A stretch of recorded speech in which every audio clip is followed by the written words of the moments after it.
Registry में संशोधन। देखिए साथियों, रजिस्ट्री से मतलब है कोई भी इंस्ट्रूमेंट। मान लीजिए हो सकता है आपने गिफ्ट डीड करवाया हो सकता है आपने रजिस्टर्ड सेल डीड करवाया हो सकता है आपने किसी प्रॉपर्टी का बिल या एग्रीमेंट या रेंट एग्रीमेंट या लीज बनवाया हो, और वहाँ पे अगर किसी भी प्रकार की गलती है तो उसमें संशोधन की प्रक्रिया क्या होगी, किस सेक्शन में इसका प्रोविज़न किया गया है, और थोड़ा सा मैं आपको कमेंट्री भी दिखाऊंगा एक केस की। ठीक है, इस वीडियो में। ठीक है ना साथियों। अब देखिए, जब भी ऐसी गलती हो जाती है तो जब भी आप एडवोकेट के पास जाते हैं तो वो सबसे पहले कहते हैं कि इसका रेक्टिफिकेशन, यानी कि तितिम्मा भी कई जगहों पर बोलते हैं कि इसका तितिम्मा करना पड़ेगा भाई। ठीक है, तो क्या है तितिम्मा पर नियम, क्या क्या आपके लिए चाहिए, सब चीज़ें आपको बताता हूँ। और सबसे पहले एक चीज़ साथियों मैं आपसे कहूँगा, यदि आप किसी मैटर पर कानूनी सलाह, बेहतर कानूनी सलाह, लीगल एडवाइस लेना चाहते हैं तो कॉन्टैक्ट नंबर हमारा वीडियो के डिस्क्रिप्शन में मिल जाएगा। या आप कोई डॉक्यूमेंट चेक करवाना चाह रहे हैं, या आप उत्तर प्रदेश में प्रॉपर्टी खरीद रहे हैं या खरीद चुके हैं, आपको डॉक्यूमेंट चेक करवाना है कि प्रॉपर्टी सही है कि नहीं, कोई डबल रजिस्ट्री, धोखाधड़ी, सरकारी ज़मीन तो नहीं, तो वो भी आप चेक करवा सकते हैं बेहतर तरीके से। ठीक है, अब देखिए यहाँ पे कुछ हेडलाइंस पढ़िए। देखिए, हमारे जो भी ज़्यादातर ऑडियंस जो है वो हिंदी के हैं, और हिंदी में ही मैं विस्तार से समझाता हूँ।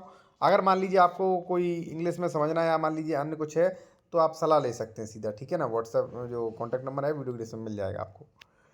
यहाँ पे आप देख सकते हैं पंजीकृत दस्तावेज। पंजीकृत दस्तावेज में सभी चीज़ें आ जाती हैं, जैसा कि मैंने आपको बताया था अभी, चाहे वो रजिस्ट्री हो, चाहे दान पत्र हो, चाहे वो आपका इच्छा पत्र यानी कि वसीयत बिल हो, ठीक है, कोई लीज एग्रीमेंट हो, रेंट एग्रीमेंट हो, या अन्य कोई एग्रीमेंट है, सब कुछ आ जाते हैं पंजीकृत दस्तावेज में। लेकिन हाँ, पंजीकृत मान्य होते हैं। ठीक है, पंजीकृत तो कराओगे आप, गैर पंजीकृत तो मान्य ही नहीं होते। ठीक है ना।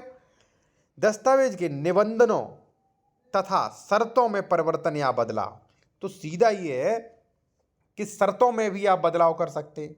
ठीक है, कई बार जैसे मान लीजिए बैनामा वगैरह है तो उनकी शर्तों में भी आवश्यकता पड़ती है भाई, उनकी शर्तें भी चेंज करनी पड़ती हैं।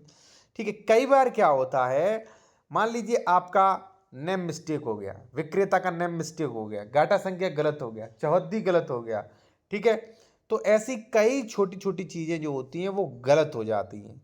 ठीक है, तो आप उन्हें सही करवा सकते हैं, प्रोविजन किया गया। देखिए यहाँ पे आप देखेंगे, पंजीकृत दस्तावेज के निबंधनों तथा शर्तों को केवल एक अन्य पंजीकृत दस्तावेज के द्वारा परिवर्तित या बदला जा सकता है।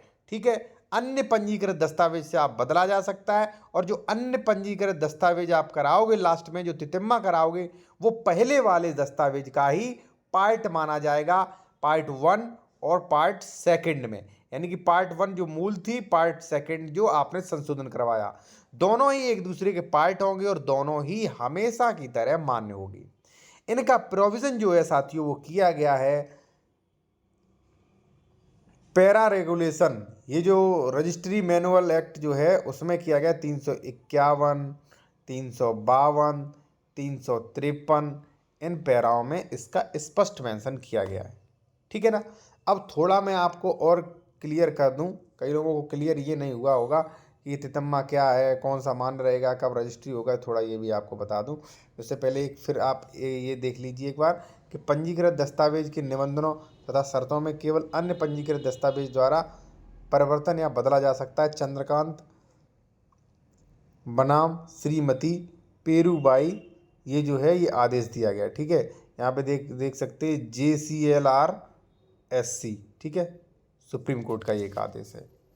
ठीक है ना, तो ये आप देख सकते हैं। अब देखिए थोड़ा मैं आपको समझा दूँ, जैसे मान लीजिए ये आपने रजिस्ट्री करवाई थी।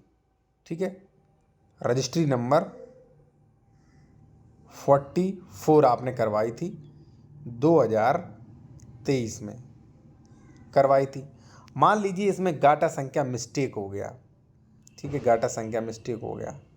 अब उस गाटा संख्या में भाई कोई स्टाम्प परिवर्तन नहीं होना चाहिए, पहली चीज़ तो ये है। तो कोई दिक्कत नहीं, मिस्टेक हो गया, आप संशोधन करवा सकते हैं। ठीक है, संशोधन के लिए जो पार्टी पहले थी वो चाहिए अनिवार्य। तो 400 जो 44 जो 44 था आपका 44, तो आप 24 में मान लीजिए आपको याद आया कि भाई ये गाटा संख्या तो गलत है, तो आप संशोधन करा सकते हैं, तितिम्मा करा सकते हैं। तितिम्मा में आप लिख सकते हैं कि रजिस्ट्री संख्या 44 में जो गाटा संख्या ये पड़ा था उस गाटा संख्या वो गलत है, लेकिन सही गाटा संख्या इसका ये है, और गाटा संख्या रजिस्ट्री संख्या 44 में जो गाटा संख्या है उसकी जगह पे ये मान्य हो। ठीक है, और ये पार्ट जो है वो उसी का 44 का पार्ट समझाए। तो पार्ट 1 ये हो गया, पार्ट 2 ये हो गया, दोनों रजिस्टर्ड हैं और दोनों हमेशा की तरह आपके मान्य भी होंगे। ठीक है ना, तो इससे जो है आपको बड़ा लाभ मिल सकता है भाई। ठीक है, रेक्टिफिकेशन करवा सकते, और भाई नोटेरी वगैरह मान नहीं होती है। ठीक है, कई एडवोकेट क्या होते तहसीलों में, तो ऐसे ही एडवोकेट होते हैं, वो रिसर्च वगैरह पढ़ते वगैरह कुछ ज़्यादा रिसर्च करते नहीं। ठीक है, उन्होंने जो समझ में आया वो कर दिया उन्होंने। ठीक है, बाद में उसका खामियाजा जो है वो आपको भुगतना पड़ता है। तो ये चीज़ें आप ध्यान रखिए। और बाकी मान लीजिए मैंने कुछ ना बता पाया हो, या मान लीजिए कोई बेहतर कानूनी सलाह चाहते हैं, या मान लीजिए कोई डॉक्यूमेंट चेक करवाना चाहते हैं बेहतर तरीके से, तो कॉन्टैक्ट नंबर आपको वीडियो के डिस्क्रिप्शन में मिल जाएगा साथियों। धन्यवाद।